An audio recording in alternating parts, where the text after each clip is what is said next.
돈이 되는 뉴스 시작합니다. 한국투자증권 이프랜드에어 김민진 사장과 함께합니다. 안녕하세요. 네, 안녕하세요. 네, 자 우리 모두가 바라는 굿바이 하락장.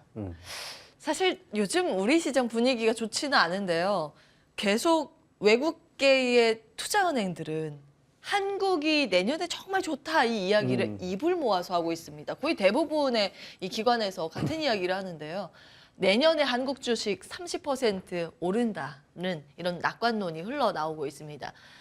내년도 전망이 나와 있는데 뭐 골드만삭스, 모건스탠리, UBS 나와 있습니다만 그 뭐 JP모건 등등 대부분 굉장히 많은 곳에서 같은 이야기를 하고 있습니다. 내년에 우리 기업들의 이익은 역성장하겠지만 2024년 회복을 하면서 그에 대한 선반영이 내년에 나타날 것이다. 이런 같은 이야기고요. 다음 보겠습니다.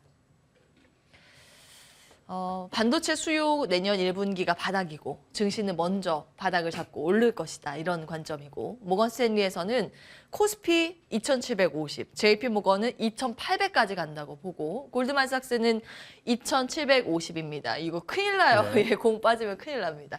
자, 이제 환율 상황으로도 요즘 하향 안정화가 되고 있기 때문에 한국장이 특히 아시아권에서도 유망하다 이 이야기를 하는데 믿고 싶은데 예, 냉정하게 한번 분석해 보겠습니다. 어떻게 보고 계세요? 네, 이런 얘기를 왜 했을까? 예. 먼저 이제 생각을 해봐야 될 것 같은데 우선적으로는 저는 그렇게 생각이 듭니다. 결국은 이제 미국의 금리 인상은 언젠가는 끝난다라는 예. 부분이에요. 우리나라 같은 경우는 지금 거의 이제 이 상당금리에 다 왔다. 이런 얘기죠. 지금 이제 예. 뭐 예상치로 봤을 때 뭐 통화위원장들의 상당금리 얘기를 했을 때 3.5% 가능성이 제일 높습니다. 그렇다라고 한다면은 한 차례 정도의 금리 인상이 끝나게 되면은 한국의 금리 인상 사이클은 마무리된다는 부분이고요. 그렇다라고 한다면은 결국은 긴축에 대한 우려감들이 줄어들게 되고 이러한 부분들에 대한 걱정거리가 결국은 이제 달러화 강세에 대한 제약 요소로 작용하게 될 것이다라는 부분입니다. 특히 이제 달러화 강세가 제약이 되게 된다라고 한다면은 결국은 그 자금 자체가 어디로 흘러갈까라고 했을 때 당연히 이머징 국가 쪽 혹은 기타 국가 쪽으로 움직이게 된다는 거거든요. 예. 그런데 사실은 기타 국가라고 했을 때 그러면은 유럽 쪽으로 흘러갈 것이냐. 사실은 유럽의 경기 상황 같은 경우는 우리보다 더 안 좋기 때문에 미국보다도 안 좋고. 그렇죠. 예. 그러면은 일본으로 갈 것이냐. 그렇지도 않다라는 거죠. 일본은 왜요? 일본 같은 경우는 사실 이제 우리가 뭐 위험자산 투자로서의 메리트는 굉장히 떨어지는 국가이기 때문에 예. 그러한 부분 쪽에서 기대감을 갖기에는 어려운 부분이 분명히 있습니다. 안전자산의 성격이 이제 비교적 그렇죠. 가지고 있기 때문에.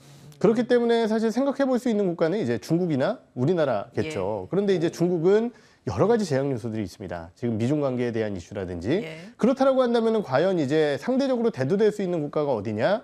우리나라라는 거죠. 뭐 항상 말씀드렸지만은 미국의 달러화가 제한될 때는 이머징 쪽에 자금이 유입되고 그러한 측면에서 봤을 때 밸류에이션적인 측면에서의 부담감은 지금 실적 하향 때문에 있겠지만은 내후년도의 밸류에이션을 보게 되는 내년도의 실적 전망이라고 한다면은 당연히 우리나라의 우위가 상대적으로 점쳐질 수밖에 없고 그러다 보니까 지금 글로벌 IB 쪽에서 우리나라의 전반적인 내년도의 기대감들을 좀 얘기하는 부분이 아닐까. 특히 이제 올해 주가 퍼포먼스도 굉장히 안 좋았었기 때문에 기저도 낮겠죠. 그렇기 때문에 이러한 부분들에 따라 우리나라의 눈높이를 좀 높이는 게 아닌가 이렇게 봐야 될 것 같습니다. 예. 이게 네. 가능성이 높다고 보시는지. 저는 가능성은 충분히 있다고 생각을 해요. 예. 근데 이제 내년도 상반기가 아니라 그러니까 우리가 내년도 상저하고 있는 건가요? 그렇게- 한번 눌렸다 간다는. 그렇게 얘기를 많이 하고 있죠. 왜냐면은 지금 이제 제가 뭐 이렇게 화요일, 네. 목요일마다 나와서 말씀을 드리니까 단기적으로만 시장 얘기를 많이 드리는 것 같은데 예. 내년도의 시장 기준으로 보게 된다라고 한다면 아까도 말씀드렸지만 우리는 실적의 밸류에이션 이라는 것을 결국은 이제 내년도 한 중반에서 한 3분기 정도까지는 사실은 이제 2023년도에 실적을 가지고 밸류에이션을 하게 됩니다. 예. 그런데 일반적으로 3분기 실적이 끝나게 되면은요, 2024년도의 실적을 가지고 밸류에이션을 하게 돼요. 그렇다라고 한다면은 뭐 전반적으로 업황에 바닥을 찍은 업종군들이 꽤 있을 겁니다. 그러한 측면에서 봤을 때 밸류 매력도까지 생기게 될 가능성이 높거든요. 사실 이제 11월 달 중순까지 주가가 많이 올라오면서 상저하고 패턴에 대한 물음표를 다시는 분들이 꽤 많았어요. 왜냐면은 워낙 주가가 바닥권에서 꽤 올라오다 보니까 하지만은 최근 조정이 나타나다 보니까 오히려 그러한 측면에서 봤을 때는 어느 정도 상반기에는 조금 제한적인 흐름이 나타날 가능성이 있겠지만은 하반기로 가면 갈수록 기대 요인은 커지지 않을까라고 생각을 하고 있습니다. 자, 뭐 어찌되었던 상조하고가 상저하고가 됐든 이제 내년도 주식은 다른 국가에 비해서 우리나라 매력도가 높은 편이다에 이제 한 표를 주셨고, 자 그러면 지금 우리가 해야 할 건 뭐가 될까요? 지금은 이제 복지부동 약간 쉬고 있어야겠죠. 그리고 이제 아까도 말씀드렸지만은, 그러니까 단기적으로 모멘텀 플레이 하시는 분들이라고 한다면은 언제든지 매매에 대한 기회는 발생될 수밖에 없습니다. 예. 하지만은 우리가 이제 중장기 투자라는 관점에서 본다라고 한다면은 아까도 말씀드렸듯이 시장의 전반적인 추세 상승 타이밍을 기다려야 된다라는 거죠. 근데 제가 일전에도 시장에 대해서 말씀을 드렸지만은 12월 중순 이후, 즉 이제 우리나라의 만기일, 미국의 FOMC 이후에 전반적으로 수급 유입과 함께 단기적인 주가의 반등이 나타날 가능성 언급을 드렸지만은 추세적인 반등을 위해서는 움직여야 될 업종군들이라는 게 반드시 필요하고요.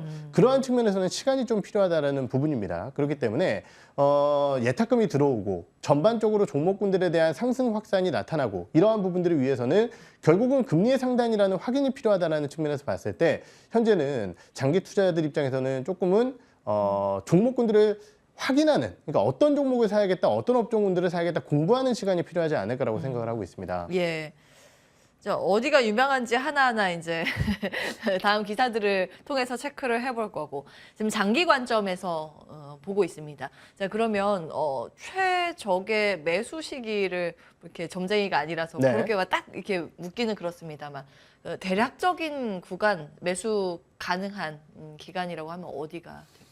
네, 지금 이제 사실은 내년도 업종에 예. 대한 전망이라는 게 정말 성장주라든지 예. 좋았었던 기업, 이런 기업들은 너무 자주 말씀을 드렸던 것 같아서요. 그렇죠. 오늘 같은 경우는 이제 이 뉴스에 입각해서 제가 봤더니요.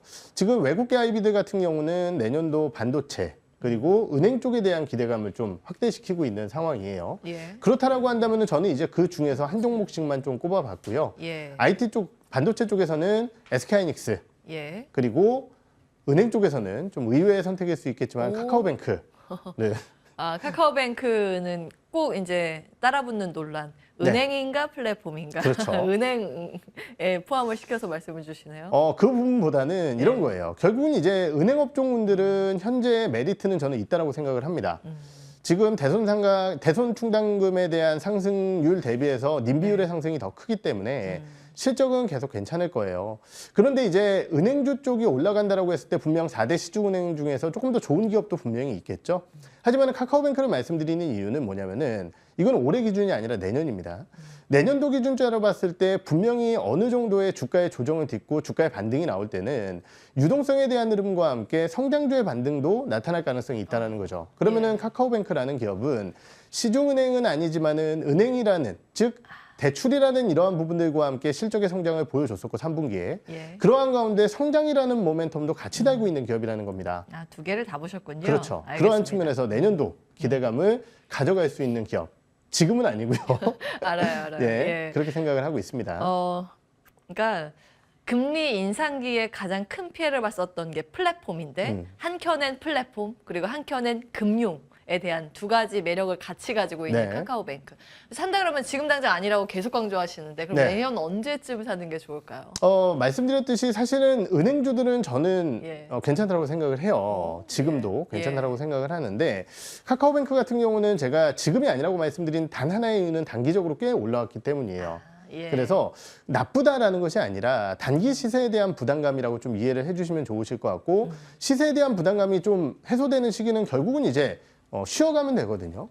지금 이제 쉬어가는 구간입니다. 예. 그렇기 때문에 지금 뭐 연말까지에 대한 흐름보다는 아무래도 연말은 배당이라든지 이런 요소들이 더 강조될 가능성이 있기 때문에 내년도 초반의 시장의 흐름을 좀 기대해 보는 게 어떨까 이렇게 생각을 하고 있습니다. 좋습니다. 예, 좀 긴 호흡으로 볼 필요는 있어 보입니다. 이제 장기 관점으로 투자 전략 세우시는 분들 참고할 만한 내용이 굉장히 많았습니다. 기억해 주시기 바라겠고요. 자, 위믹스 이야기를 좀 해볼까요? 어제 저녁에 결국에 네. 위믹스 상패 확정 소식이 들렸습니다. 뭐 게임주 전체적으로 이 소식, 그 악재가 퍼지는 분위기는 아니지만 위메이드 일단 충격을 받으면서 시작을 했죠. 이게 이제 나중에 가상자산 시장에 찬물을 끼얹은 요소로 시장 전체적으로 좀 그 신용에 질문을 던지는 게 나오지 않을까 이런 네. 우려감. 예, 어떻게 봐야 할까요? 어제 이제 7시경이었던 걸로 저는 예. 이제 기억을 합니다. 7시경에 이제 법원에서 속보로 이제 관련된 기각 선고 내용이 발표가 됐고, 그렇다라고 한다면 지금 이제 결론적으로는 오늘 오후 3시부터인가요? 예. 지금 이제 주요 거래소에서 위믹스는 이제 상장 폐지가 됩니다. 일전에도 이제 위메이드 대표가 얘기했듯이 우리나라 거래소에서만 거래가 안 되는 것이지 해외 쪽 거래소에서는 거래가 된다라고 얘기를 했지만은 당연히 이제 시장에선 충격을 받을 수밖에 없고 예. 그 내용 발표와 함께 위믹스 코인의 시가총액이 거의 4천억 가까이 증발을 했고요. 예. 이러한 부분들과 함께 오늘 시장 내에서도 위메이드 20% 이상의 급락 흐름을 보이면서 전반적으로 어려운 모습을 보이고 있습니다. 근데 이제 우리가 생각해 봐야 될 부분은 첫 번째, 이 내용 자체가 게임주 전반에 부담감으로 작용을 할 것이냐. 이 부분에 대한 내용이 필요하잖아요. 그런데 이제 저는 그렇지 않을 가능성이 높다라고 생각을 합니다. 이유가 뭐냐면은요, 결국은 이제 우리가 NFT 관련된 이슈 때문에 주가의 상승률이 예를 들어서 펀더멘탈이 좋아지는 것이 2배였다라고 한다면은 NFT나 아니면은 뭐 게임주는 메타버스까지 이제 같이 연결이 되어 있었죠. 이러한 부분들과 함께 주가의 상승폭이 2배가 아니라 펀더멘탈 이상의, 즉 센티멘트까지 포함된 4배, 5배 주가가 올라왔다라는 거죠. 예. 그러면은 이 내용분들이 만약에 기대감이 없어졌을 때 그만큼 주가 하락이 다 나왔으면은 관련 기대감은 이제 주가에 반영되지 않는 겁니다. 그런데 지금 관련 이슈로 주가가 올라왔었던 위메이드라든지 아니면은 뭐 컴투스도 그런 이슈들이 좀 있었던 것 같고요. 혹은 다른 메타버스 관련된 기업들의 주가 흐름을 살펴보게 되면은 아직까지 업종 상승기 초반 대비해서는 조금 올라와 있는 상황이지만은 전반적으로 관련된 이슈 때문에 올라갔던 부분의 상당 부분을 주가의 하락으로 해소를 시켰습니다. 그렇기 때문에 그 내용 자체는 크지 않다라고 생각을 하고요. 아, 예. 또 하나 이제 제가 눈여겨보는 부분은 뭐냐면은 최근 상대적으로 주가가 강했었던 종목군들이 무엇일까를 봤더니 크래프톤이라든지 엔소프트 예. 그리고 M게임 네. 어제 급등을 했었죠. 예. 이런 게임들이 게임사들이 주가가 좋았었는데 관련 게임사들의 공통적인 특징이라고 한다면은요. 첫 번째는 신작에 대한 기대감. 두 번째는 신작이 아니더라도 해외 쪽에 오픈해서 상당 부분 성과를 만들어냈었다. 그리고 세 번째로는 역시 어느 정도의 재무적인 안정성을 가져가고 있다. 이러한 부분들의 특징적인 부분이 있을 것 같거든요. 그렇다라고 한다면은 결국은 이제 게임주의 눈높이 자체는 아까 말씀드렸던 NFT라든지 메타버스의 눈높이가 아니라 결국은 본업이라고 할 수 있는 신작이라는 측면에서 어느 정도 성과를 내거나 낼 것이라고 기대되는 기업 쪽에 포커스를 맞춰야 된다는 거고 마지막으로는 결국은 이제 이러한 성과를 만들어내지 못했을 때에 주가의 하락폭이 굉장히 커질 수 있다는 측면에서 봤을 때 우리가 한 4, 5년 전에 게임주들을 투자했었던 전략이라고 할 수 있는 예. 신작 발표 전 기대 요인 예. 신작 발표 때 고점 흔들리는 경우가 많았었죠. 그런 것들로 좀 투자의 대응 전략을 옮겨가 봐야 되지 않을까 이렇게 생각을 하고 있습니다. 신작 발표 전까지 보는 전략을 계속 말씀을 해주시고 네. 계시는 거죠.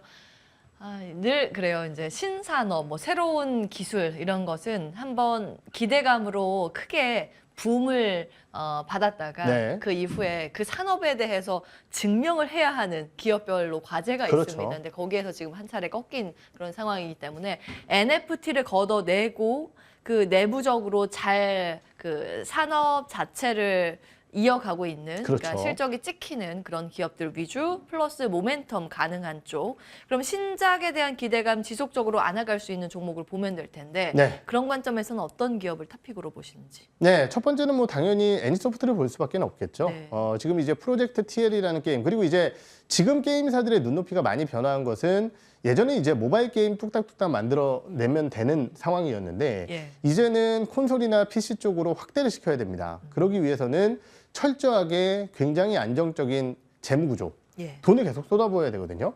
두 번째는 게임사의 역량이라는 것이 필요한데요. 아무래도 이제 대형사가 그런 쪽에 유리할 수밖에 없기 때문에 프로젝트 TL이라고 하는 게임을 기다리고 있는 애니소프트가 그나마 다른 게임사들보다는 조금 더 낫지 않을까라는 판단이 들고요. 두 번째는 제가 아까 말씀드렸듯이 중소형 게임사라고 이런 것들이 없는 게 아닙니다. 예. 갑작스럽게 뭔가 좋은 성과를 만들어내는 기업들 분명히 좋거든요. 네. M게임이라는 기업 어제 주가가 급등을 했기 때문에 단기적으로 매수 추천을 드리는 것은 아니지만은 이 게임사가 왜 올라왔느냐를 좀 확인을 해보게 된다라고 한다면은요. 지난 게임을 만들어낸 지 굉장히 오래됐지만 중국 쪽에서 인기를 끌고 있는 열혈강호라는 게임 자체가 3년 계약씩 이렇게 연장을 하게 되는데요. 이번 계약에서 거의 계약금이 4배 가까이 올랐습니다. 그랬군요. 그만큼 중국 쪽에서 성과를 만들어내고 있다는 거죠. 다음 이제 나이트 사가라는 게임 자체도 나온 지는 조금 됐지만은 예. 이 게임이 지금 미국과 주요 터키 쪽 이런 쪽에 서버를 오픈을 하게 되면서 해당 지역 쪽에서 매출액이 빠르게 올라오고 있어요. 예. 거기에 대해서 아까 말씀드렸지만 재무 구조 굉장히 중요하다고 말씀을 드렸었는데요. 동사 같은 경우는 아까 말씀드렸던 이 열혈 가공의 계약금 거기에 대해서 순연금도 600억 가량 보유를 하고 있습니다. 그렇기 때문에 신작이라든지 이런 것들에 대한 개발 부담감이 적고 거기에 더해서 기존 게임들이 매출액이 오히려 늘어나고 있는 구간이기 때문에 이러한 부분들이 반영된 다른 게임사들보다의 우위점이 있지 않을까 이렇게 봐야 될 것 같습니다. NC소프트는 뭐 많은 분들 알고 계실 것 같고 네. M게임이 굉장히 의외의 종목입니다.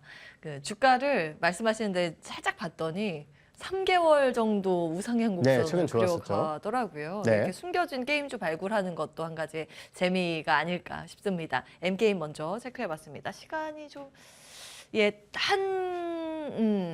기사만 간략하게 보고 마무리하겠습니다. 긴축 한파 뚫고 휴맥스 모빌리티 1,600억 투자받는다. 이것 때문에 휴맥스 계열사 상장돼 있는 두 종목이 이제 급등을 하는데요. 어떻게 풀이하고 계세요? 네, 우선 이제 슈맥스 계열사 같은 경우 원래 이제 슈맥스는 뭐 과거 이제 통신이라든지 이런 쪽들 뭐 이런 예. 쪽에 이제 강점을 가졌었던 기업이지만은 슈맥스 모빌리티라는 회사를 통해서 다양한 차량 공유 플랫폼 그리고 기타 이제 더 확장된 차량 플랫폼까지 좀 가져가기 위해서 노력을 하는 기업입니다.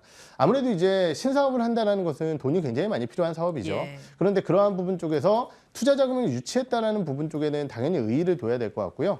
저는 이런 생각이 들어요. 올해 같은 경우는 아무래도 전기차 시장의 확장 이러한 부분들에 따른 전반적인 소재 부품 쪽에 이러한 흐름들이 좋았었다라고 한다면은 우리가 간과하고 있었던 것이 인프라라든지 플랫폼에 대한 확장에 대해서는 좀 간과하고 있었다는 생각이 들어요. 그래서 그러한 측면에서 봤을 때 전반적인 모빌리티 플랫폼에 대한 확장 전략이라든지 아니면 전기차 쪽의 플랫폼 확장 전략을 가져가고 있는 기업들도 관심을 좀 시장에서 갖지 않을까 이런 판단을 드려볼 수 있을 것 같습니다. 어떤 종목이 거기에 해당될까요? 지금 얘기한 뭐 슈맥스도 분명히 있겠지만은 저는 이제 SK네트워크스라든지 아니면은 S트래픽 이런 기업들도 전기차 충전소 쪽에 대한 인프라를 가져가고 있기 때문에 관심 있게 보고 있습니다. 예. 자, 오늘 여기까지 보겠습니다.